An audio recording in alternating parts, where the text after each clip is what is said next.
자, 첫 번째 경기 이제 나폴리 대 레체. 자, 일단 나폴리 같은 경우는 지금 오시멘, 그리고 이제 지알렌스키, 그리고 이제 라우마니 등 좀 주요 선수들 몇몇이 지금 결장 중인 상황입니다. 그러니까 어느 정도 좀 전력 손실이 큰 그런 나폴리라 볼 수가 있고, 이제 뭐 레체 같은 경우에는 지금 주전 미드필더인 카바와 그리고 윙어인 반다가 결장 중이에요. 자, 이렇게 양 팀의 좀 결장자 이슈에 대해서 간략하게나마 말씀드려봤습니다. 일단 뭐 이제 나폴리 같은 경우에는 현재 6경기 연속 지금 승이 없는 상태로 이제 10위에 위치해 있고, 이번 시즌 굉장히 저조한 경기력을 보이면서 이제 기대 이하의 성적을 거뒀습니다. 네. 일단 뭐 이번 시즌은 뭐 대체적으로 좀 팀 내부에서의 그런 좀 잡음이 끊이지 않았고, 그리고 공수 밸런스, 조직력 모두 무너지면서 이제 지난 시즌 우승했을 때랑은 많이 상반된 모습을 보였죠. 게다가 이제 이번 시즌 끝나고 오시멘 같은 경우에는 거의 뭐 첼시로 이적이 좀 유력한 그런 좀 상태이기 때문에 솔직히 뭐 다음 시즌이 더더욱 또 암울할 수 있는 그런 나폴리라고 볼 수 있습니다. 자, 그리고 이제 원정팀 레체 같은 경우에는 최근 우디네세와 아탈란타 상대로 홈에서 연달아 지며 좀 하락세를 타고 있고, 그리고 이전에 비해 득점 기회를 잘 못 만들며 공격 흐름 또한 좋지 못한 상태예요. 네. 그러니까 물론 이제 레체가 좀 잔류는 이제 확정되었긴 했지만, 뭐 그와 별개로 최근 좀 분위기나 경기력은 좀 좋지 못하다, 이렇게 좀 말씀드릴 수 있을 것 같습니다. 자, 그래도 뭐 지금 나폴리가 현재 뭐 상황이 좋진 않긴 하지만, 그래도 이번 경기가 홈이기도 하고, 그리고 현재 이제 레체에 비해서는 공격 전개도 그래도 더 낫기 때문에, 그래도 공격에서 더 두각을 나타낼 팀은 저는 나폴리라고 봐요. 그리고 이제 레체가 점유율이 좀 많이 낮은 것을 좀 고려했을 때 이제 점유율 면에서도 나폴리가 우세할 것으로 봅니다. 자, 그리고 이제 뭐 레체 같은 경우에는 특히 수비 뒷공간이 좀 잘 뚫려 침투에 좀 취약하다 보니까, 그래도 좀 침투 플레이가 능한 나폴리가 좀 더 침투해서 효과를 좀 볼 수도 있을 것 같아요. 그러다 보니까 최근 좀 전체적으로 흐름이 안 좋은 그런 나폴리라 해도 레체 상대로는 어느 정도 유리한 고지를 좀 점하지 않을까 한번 생각을 해봅니다.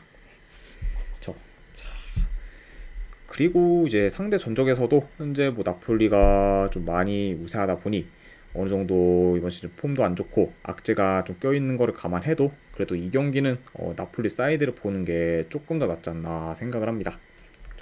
그래도 이제 뭐 시즌 마지막 경기는 어느 정도 이제 홈에서 좀 좋은 결과를 만들지 않을까 생각을 해서 저는 요거는 나폴리 사이드 보도록 할게요.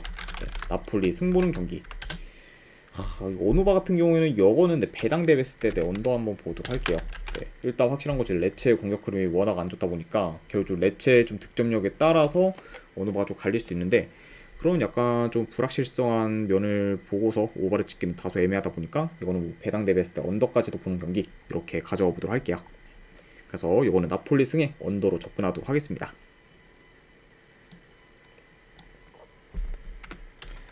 자, 그 다음에 아탈란타 대 토리노 경기. 자, 일단 아탈란타 같은 경우에는 주전 미드필더인 지금 드루니 결장 중, 그리고 지금 콜라시나츠 그리고 에데르송 등 어느 정도 좀 주축 수비수 및 미드필더 등이 이제 결장 의심의 상황입니다. 자, 그리고 이제 토리노 같은 경우에는 주전 공미 한 명이 결장 중이에요. 자, 지금 블라시치가 지금 결장 중인 상황이라고 볼 수 있습니다. 자, 일단 이제 아탈란타 같은 경우에는 최근 이제 유로파리그 결승전에서 레버쿠젠 상대로 3대0 대승을 거두며 우승을 차지했고, 그러다 보니까 다음 시즌 챔피언스 리그에 이제 진출하게 되었습니다. 네. 그러니까 이제 아탈란타 입장에서는 뭐 이제 리그 순위 상관없이 좀 챔스 진출이 가능해졌다는 말씀 이제 전해드리고, 그리고 이제 뭐 리그에서 이제 순위를 좀 비교해도 현재 지금 이제 볼로냐와는 승점이 좀 다한 2점 차밖에 안 나기 때문에 충분히 좀 4위까지도 지금 올라갈 수 있는 상황이다, 이렇게 좀 말씀드릴 수 있습니다. 자, 그리고 이제 원정팀 토리노 같은 경우에는 최근 이제 베로나 상대로 원정에서 이기고, 그리고 직전 경기 AC 밀란 상대로 홈에서 3대1 승리를 거두며 이제 연승을 이어가고 있어요. 그러니까 이제 토리노 같은 경우에는 대체적으로 이제 득점력이 좀 많이 낮은 팀인데 그래도 최근 두 경기 연속 멀티 득점 이상을 기록하면서 어느 정도 공격이 지금 살아난 상태라고 볼 수 있습니다. 자, 아무튼 이렇게 좀 양팀의 좀 최근 상황에 대해서 말씀드려봤네요. 자, 물론 이제 아탈란타가 2, 3일 전에 이제 유로파리그 결승전을 치르러 아일랜드를 갔다 왔기 때문에 체력적으로 당연히 토리노에 비해 이제 열세일 수 있고, 그리고 남은 리그 경기들이 그렇게까지 의미 있진 않기 때문에 이번 경기는 아탈란타가 좀 로테이션 위주로 돌릴 가능성도 충분히 있습니다. 그렇죠. 자, 그리고 이제 약간 좀 최근 토리노의 그런 물오른 공격력 및 흐름까지 고려해서 좀 토리노가 이제 정배를 받았긴 했지만, 그렇다고 해서 현재 지금 아탈란타 상대로 원정 토리노 정배를 가져가기는 제 개인적으로는 좀 리스크가 크지 않을까 생각을 해봐요. 네. 물론 뭐 이제 토리노가 최근 잘 나가는 것도 알고 있고, 그리고 어느 정도 좀 공격 흐름도 좀 좋은 거를 알고 있긴 하지만 그래도 이런 약간 이번 시즌 매번 그런 좀 연속성이 부족한 그런 토리노를 믿기에는 다소 좀 좀 불신이 좀 가능하고, 그리고 이제 홈이면 모를까 원정에서는 더더욱 더 불안하기 때문에 이런 약간 원정 토리노 정배는 그렇게까지 좀 끌리는 경기는 아니지 않나 생각을 해봅니다. 네, 그렇죠. 그래서 제가 약간 좀 생각을 해볼 때는 그래도 이번 경기 이제 아탈란타가 완전히 뭐 버리지만 않는다면은 최소한 홈에서는 그래도 지지는 않을 것 같다 이렇게 좀 생각하고 있어요. 네. 그래서 저는 요거는 네, 물론 뭐 라인업 좀 변수가 클 수는 있겠지만 그거를 좀 감안해도 원정 토리노 정배는 안 보도록 할게요. 네, 이건 아탈란타 사이드 보도록 하겠습니다. 아탈란타 프랜승 네, 어느 바 본다고 하면 이거 오버사이드로 접근하도록 할게요.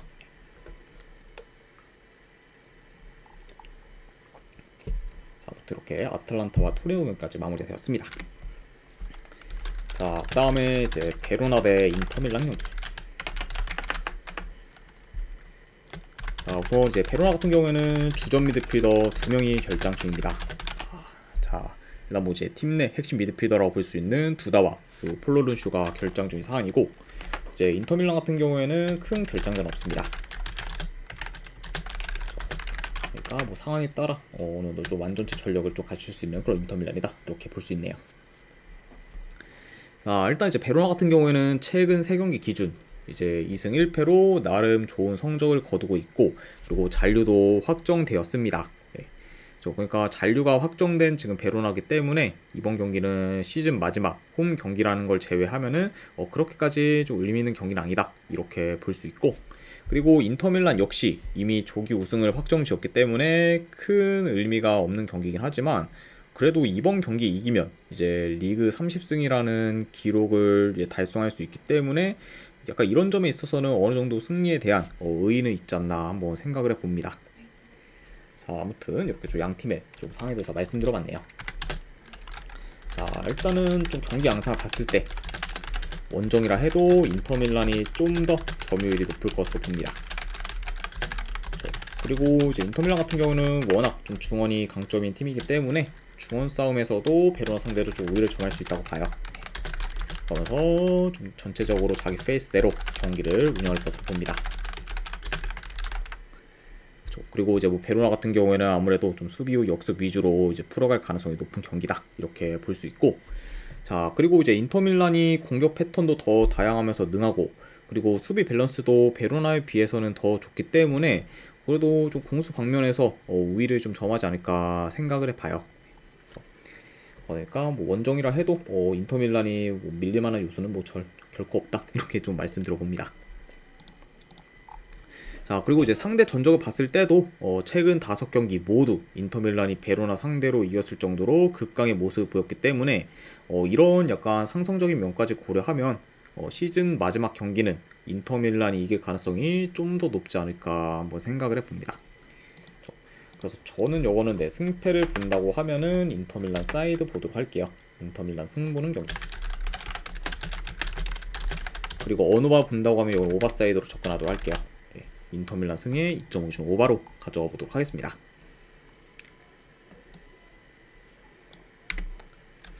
자, 그 다음에 이제 미트레우트 대 고어헤드.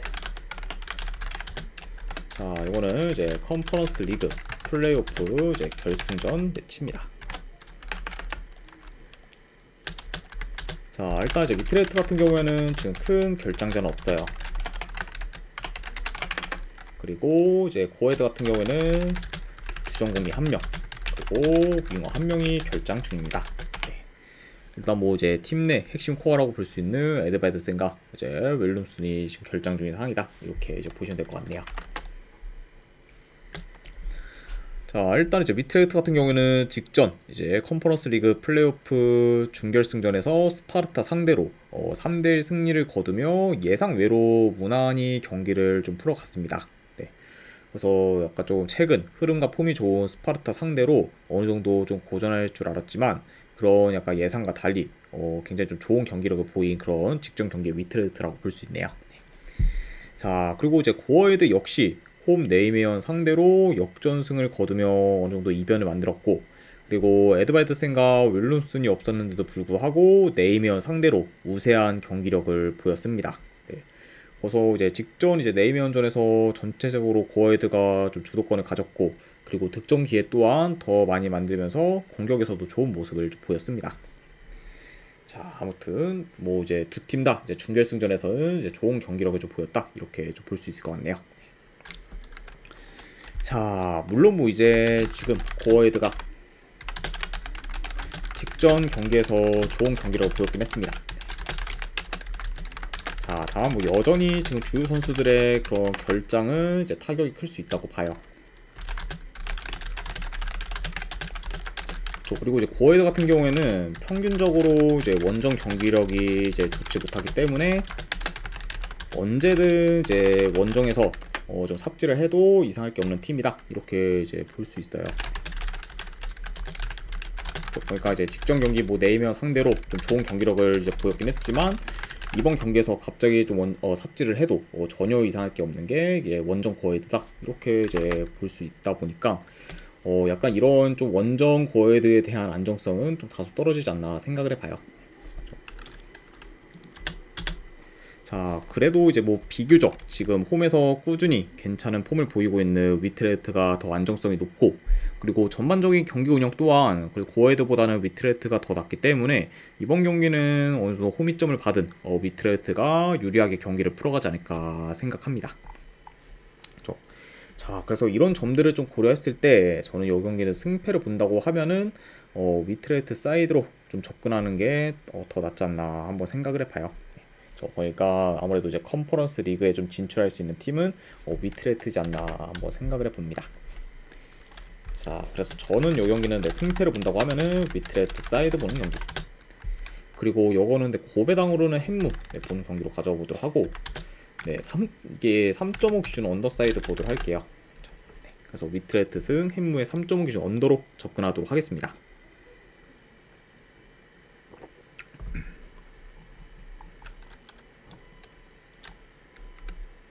자, 그 다음에 이제 챔피언십 경기, 이제 리즈 대 사우스햄튼.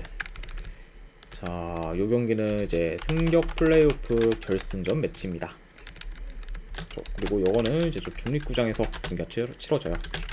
웸블리 스타디움에서 이제 펼쳐지는 경기, 이렇게 볼 수 있습니다.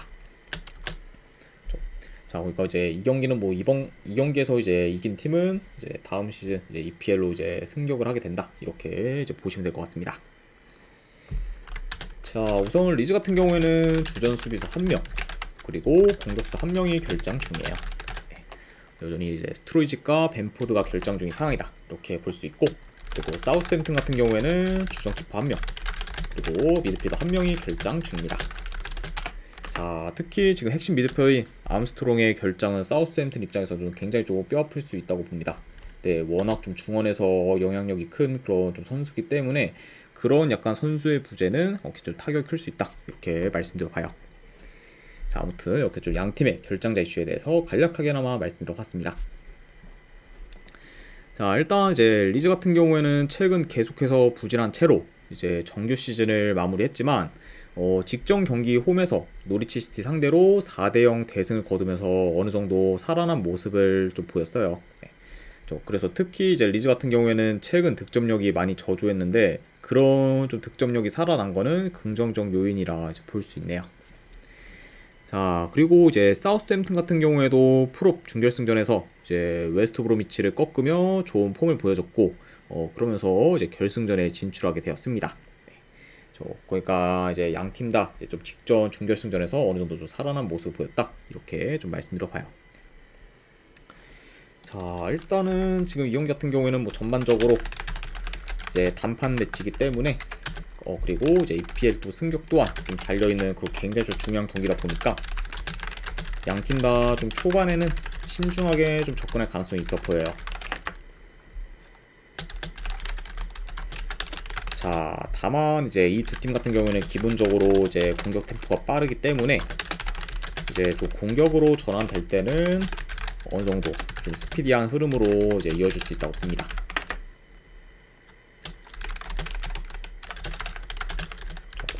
그러니까 뭐 언제든 좀 템포가 좀 빨라져도 이상할 게 없는 경기다, 이렇게 좀 말씀드려보고, 게다가 이제 두 팀 다 뭐 이제 침투, 컵백 등 이제 공격 패턴 또한 이제 좀 다양하면서 능한 그런 좀 팀이죠. 자, 그리고 이제 최근 사우스햄튼이 리즈 상대로 이제 리그에서 이기긴 했지만 그때는 리즈가 많이 부진했던 때였고, 그리고 현재는 그때보다 리즈가 더 나은 폼을 보여주고 있기 때문에 이번 경기에서 리즈가 쉽게 무너질 것 같지는 않습니다. 네. 그리고 이제 오히려 지금 사우스햄튼의 평균적인 원정 경기력이 더 저조한 편이고, 특히 사우스햄튼 같은 경우에는 원정에서의 수비가 많이 안 좋기 때문에 이번 경기 역시 리즈보다 더 수비에서 불안한 면모를 좀 보일 수도 있다고 봐요.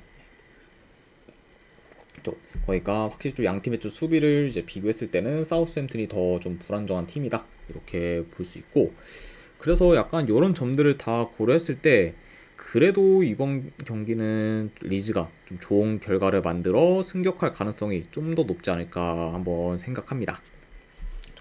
그래서 저는 이 경기는 승패를 본다고 하면은 리즈 사이드 보도록 할게요. 분석해가 봤을 때 리즈 승. 그리고 이것도 고배당 오르는 햄무 도전. 그리고 어노바는 본다고 하면 오버사이드 보도록 하겠습니다. 그래서 리즈 승 햄무에 2.5중 오버로 접근해 보도록 할게요. 자, 그 다음에 이제 노르웨이 리그 경기, 그 중에서 이제 사롭스보르그 대 스투렘 이제 스고세. 팀들 이름이 참. 네, 아무튼 진행해 보도록 하겠습니다. 자, 일단 최근 라인업과 비교했을 때 양 팀 다 이제 큰 결장자는 없는 상황, 이렇게 볼 수 있고, 자, 우선 이제 사롭스보르그 같은 경우에는 계속해서 연패를 좀 거두다가 이제 직전 경기 몰대 상대로 원정에서 승리를 거뒀고, 그리고 스트렘스고세 역시 4연패를 거두다가 직전 경기에서 승리를 거두며 긴 연패를 좀 끊었습니다. 네. 그러니까 양 팀 다 이제 최근 계속해서 이제 연패를 이어가다가 이제 직전 경기 승리로 인해 흐름 전환에는 성공한 상황이라고 이제 볼 수 있어요. 자, 일단 이 두 팀을 좀 봤을 때 두 팀 다 이제 실점이 대체적으로 좀 많은 팀이라고 볼 수 있어요. 다만 지금 이제 스트렘에 비해 이제 사롭스보르그가 이제 훨씬 더 실점 비율이 큽니다. 자, 그리고 이제 사롭스보르그 같은 경우에는 직전 경기를 제외하면 최근 좀 매경기 4실점 이상씩 할 만큼 지금 수비 밸런스가 완전히 무너진 모습을 좀 보였어요. 네. 그리고 뭐 이제 가장 뭐 최근에 경기를 봤을 때는 뭐 이제 함캄 상대로 홈에서 무려 7대1 좀 패배를 당하며 대참사까지 이제 일어났죠. 네. 그러니까 최근 좀 사롭스보르그의 그런 수비를 고려하면 이번 경기 역시 좀 수비에서 크게 흔들릴 요소가 있지 않나 생각합니다. 네. 자, 그리고 뭐 이것도 상대 전적을 봤을 때도 최근 이제 스트렘스고세가 이제 사롭스보르그 상대로 연승 중에 있기 때문에 이런 면까지 다 고려를 하면은 그래도 이 경기는 이제 원정이라 해도 스트렘스고세 사이드를 보는 게 좀 더 낫지 않나 생각합니다. 그래서 저는 이 경기는 가져간다고 하면은 스트렘스고세 프랜스 쪽 보도록 할게요. 보는 경기. 안 그러면 어노바를 본다고 하면 이거 오버사이드 보도록 하겠습니다. 네. 그리고 이제 사롭스보르그가 수비가 이제 워낙 안 좋지만 스트렘 역시도 수비가 이제 좋지는 못하기 때문에 이런 좀 양 팀의 수비를 고려했을 때는 오버까지도 보는 경기. 네, 이렇게 가져와 보도록 할게요.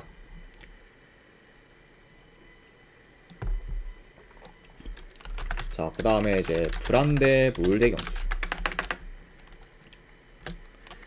자, 일단 브란 같은 경우에는 주전 수비수 1명, 그리고 미드필더 1명이 결장, 그리고 몰대 같은 경우에는 큰 결장자는 없습니다. 이렇게 좀 양팀의 결장자 이슈에 대해서 말씀드려봤네요.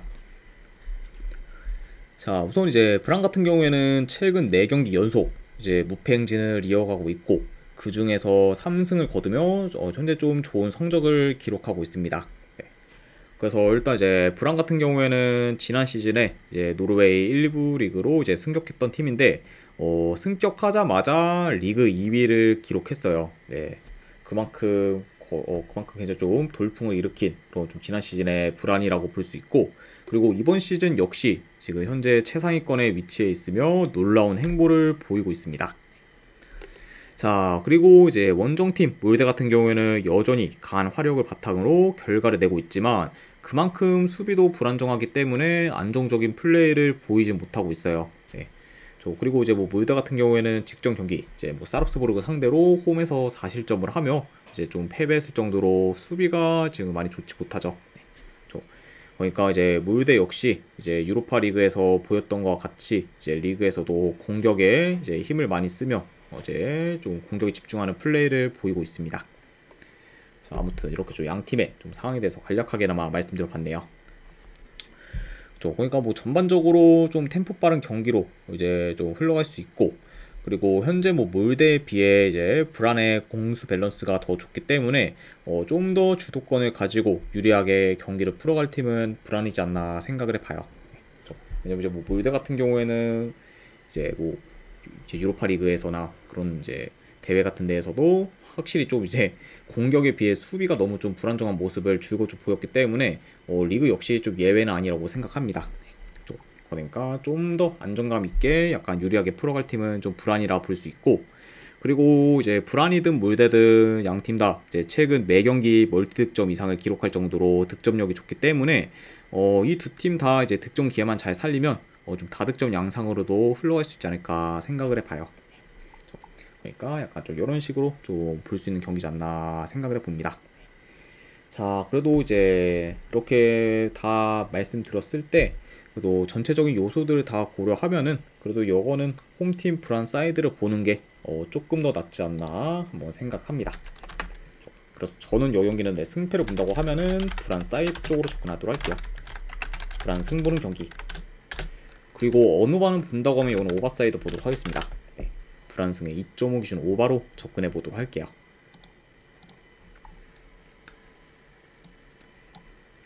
자, 그 다음에 이제 마지막으로 그 외의 경기 이제 몇 개 더 살펴보면, 자, 일단 이제 라리가 경기들이긴 한데 라리가 경기들은 대체적으로 다 이제 순위가 정해졌죠. 네.